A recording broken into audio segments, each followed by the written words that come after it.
Hey, welcome back everyone. So in this lecture and the next part of this lecture, we're going to be talking about some waiting time distributions. So what we've seen previously, we've looked at, well, you could draw balls from an urn, or you could ask for how many occurrences happen in an interval by either any of our urn models or by the Poisson distribution.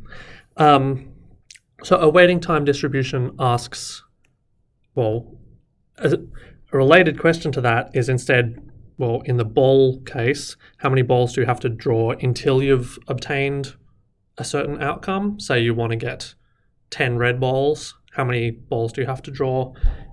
What's the distribution on the number of balls you have to draw to obtain 10 red balls? And for the Poisson distribution, you could ask, what's the probability of having at least R claims in an interval, in a given time interval? And now we're letting the time interval vary and the number of claims that we want to be fixed. Okay, and these are both waiting time distributions because you're waiting for something to happen. Okay, and so we're going to start by looking at the Poisson distribution one, and the waiting time distribution for the Poisson distribution is called the gamma distribution. So just recall that the Poisson distribution, alpha t, well, it's on the non-negative integers with their full power set, and it tells you P of alpha t of a singleton set n is probability of obtaining of n successes in time interval 0 to t, where alpha is the rate that successes are coming in. Okay, well, we're gonna, so if instead we sort of fix n and look at how this varies with t, this is what we're gonna want to be the the gamma distribution. Okay, and this is also going to be our first example of one of these standard distributions, which is actually is on an uncountable sample space. Okay, so what we want to set up is a probability distribution R, and this, well, these times are from 0 to infinity, so this should go from the Borel sigma algebra restricted to 0 infinity to 0, 1, and P of R of one of the generating sets here, 0 to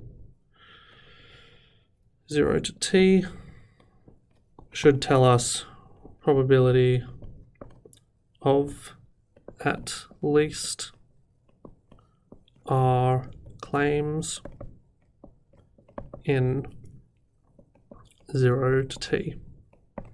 Okay, and this is what we're going to have as our gamma distribution. Wow. Yeah.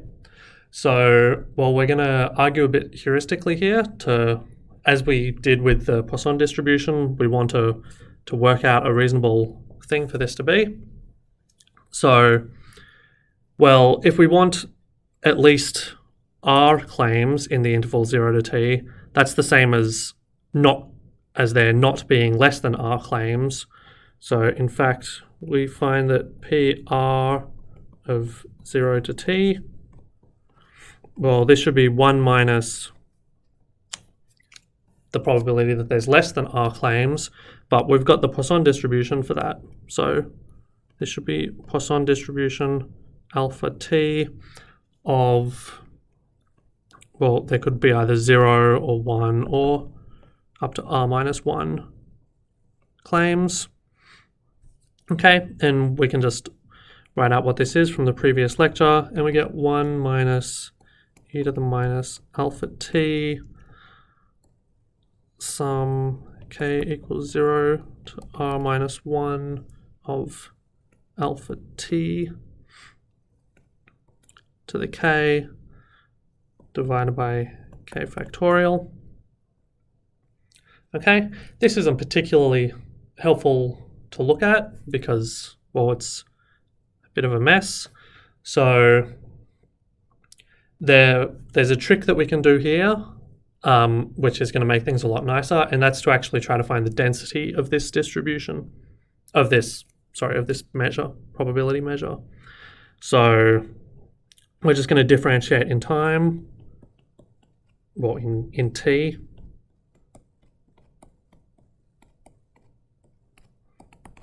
Okay, well, nothing happens here. And then for this term, well, first of all, we'll get the derivative of this. So that's going to be plus alpha e to the minus alpha t. Leave the sum alone.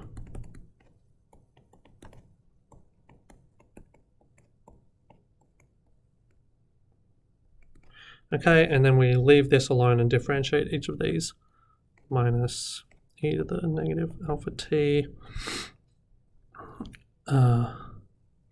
Sum k equals 0 to r minus 1 of, let's see, alpha k alpha t k minus 1 divided by k factorial. Well, the k and the k factorial can cancel out, and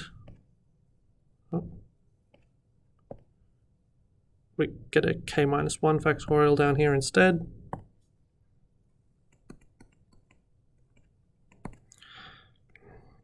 Okay, and well, you can pull the alpha and this out.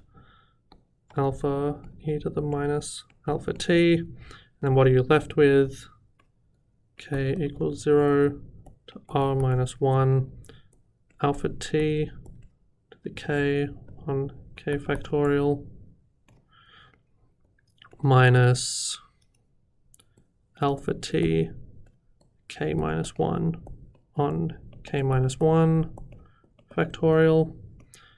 Okay, and as we add these up, you can see that, well, this term shifted by 1. So a lot of this is actually going to cancel out.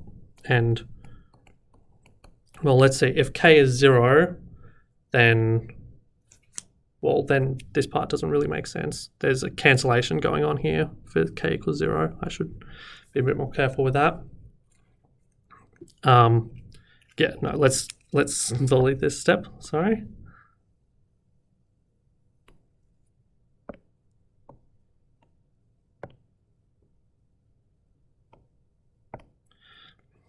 Okay, but what we can do is just re-index the second sum.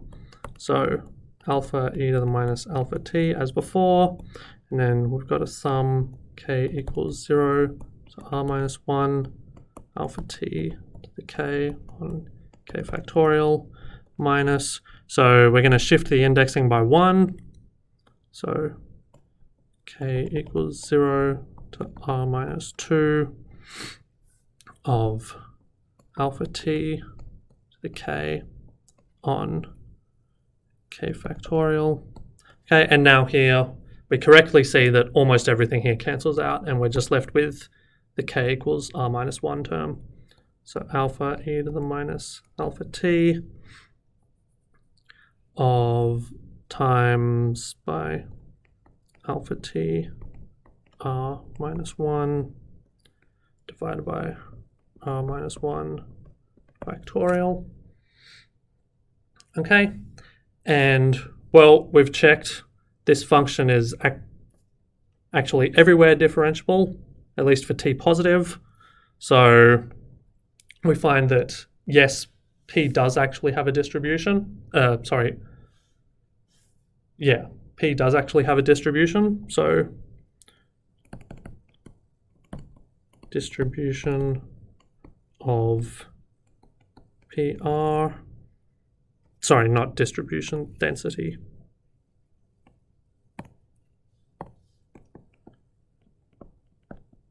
Density of PR is equal to, well, it's this thing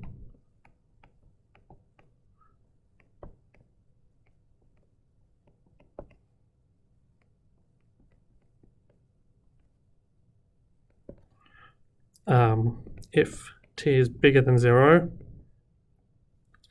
or it's 0 for t less than or equal to 0.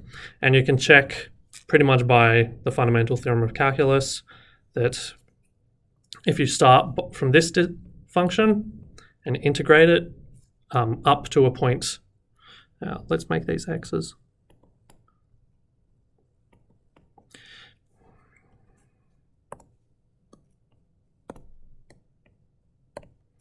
If you integrate it up to a point t, then you're going to get exactly this back because of because of the fundamental theorem of calculus. And we give this function a name.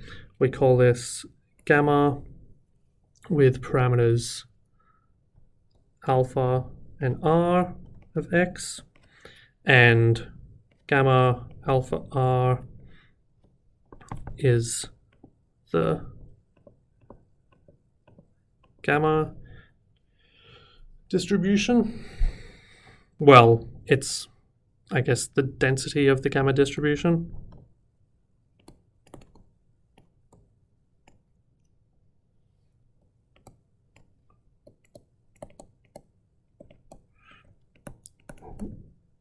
Which we denote by capital gamma alpha r.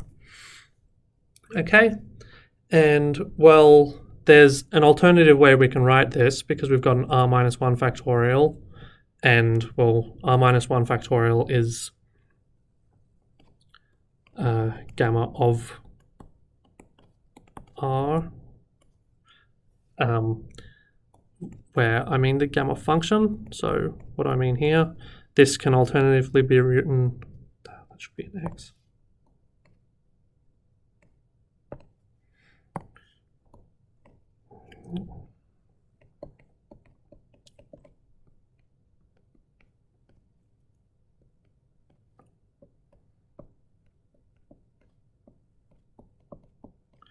Okay, this can alternatively be written in this form, where this capital gamma of r is sort of analytic extension of the factorial function. So it's defined to be this, e to the negative x to the r minus 1 dx for r bigger than 0. And now this works for any real number. So we can actually instead let r be any real number, in which case we're sort of getting away from what we were asking about in the first place, which was we wanted the number of claims, the probability of at least r claims in the interval 0 to t, because now we're letting r not be an integer. But it still makes sense as a distribution. Like, this is still the density of a probability distribution. Okay, and now from here we give these alpha and r names. So we call alpha the scale parameter, and now this is bigger than 0.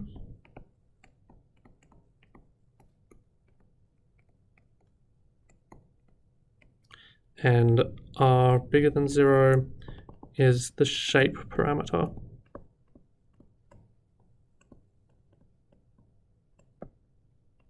Now, note also that, well, this is a perfectly nice function to integrate. So, in fact, yes, we are working where I claimed we were. We're on, well, this works for anything in the Borel sigma algebra restricted to 0 to infinity. Also, there was a point that I could have mentioned earlier that, well, we're just looking at something and we're asking for at least r claims, but you could never get R claims. So potentially what we should have been working with here was including infinity. So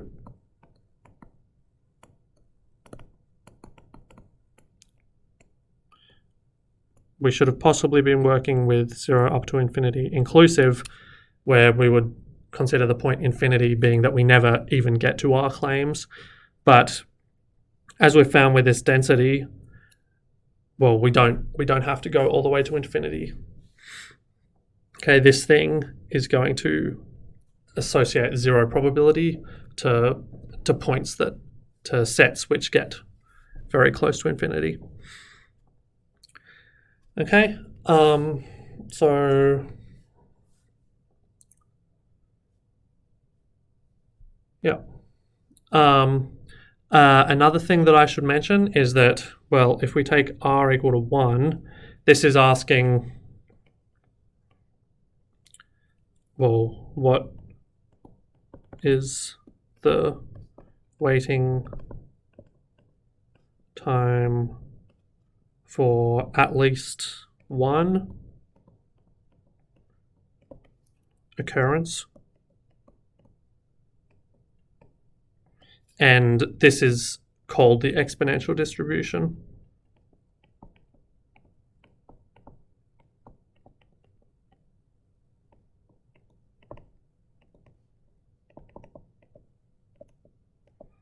Okay, and well, why might that be? It's because if you take R equals 1, then in here, or maybe we'll look at it in here. So R equals 1, this degenerates to alpha e to the minus alpha x, because, well, R is 1, so this is 0, so this part drops out, and 0 factorial is 1. So it's this, and then you can probably guess why it's called the exponential distribution. Okay, and well, one last thing that we can check is where this gamma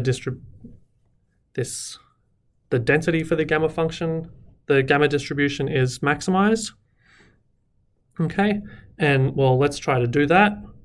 We find that gamma alpha r dash of x is, well, let's record what it is.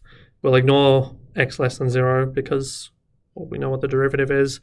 And furthermore, you can check that if you set x equal to 0 here, then the top part is going to be 0. So a maximum is not going to be found at 0. We can restrict to x strictly bigger than 0, in which case this is a perfectly differentiable function. And so we can find its maximum or its supremum by differentiating. And let's record it. So that's alpha x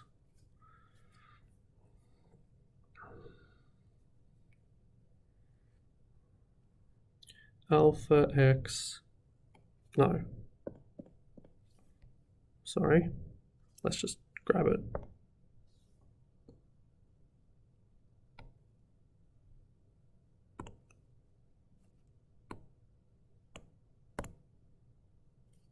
I don't know how that's going to work. I'll just drag it down. Oh, crap. Sorry.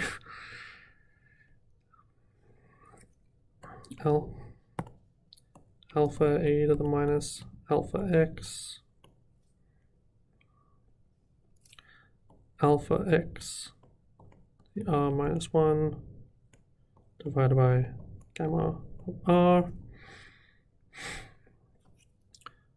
Derivative of this in x, well, yeah, differentiate the first term, you're going to get minus alpha squared e to the minus alpha x. Leave this part as is. Okay, and then differentiate the other term, plus alpha e to the minus alpha x alpha r minus 1 alpha x r minus 2 divided by gamma of r. We can rearrange this, and well, what do we get? So, well, an e to the negative alpha x can come out the front. This gamma r can come out the front. Okay, we've got an alpha squared, so we can pull an alpha squared out the front. And then what are we left with in here? Well, we've got alpha x to the r minus 1, and we've got r minus 1, well, this should be with the negative, and we've got r minus 1 alpha x the r minus 2. Okay, and we find that this is equal to 0 if and only if, well, you need this part to be equal to 0 because this is an exponential, it's never equal to 0. And, well, you can take out a factor of alpha x to the r minus 1, and what you'll get is that x needs to be equal to r minus 1 on alpha. Okay, and well, what does this actually tell us? So, well, you could think that this is telling us, well, this is the value at which we are most likely to have our successes before then, but this is not actually true because this is only the density of our probability density of our probability distribution. So what this is actually telling you is that this is the value at which you expect r minus 1 on alpha. This is the value at which you expect the rth claim to be most likely to fall in.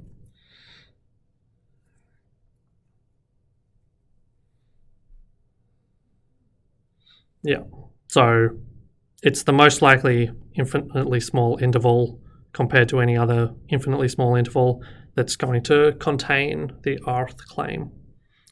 All right, so we'll leave that there, and next time, in the next part of the lecture, we'll see what the waiting time distribution associated with the EARN models.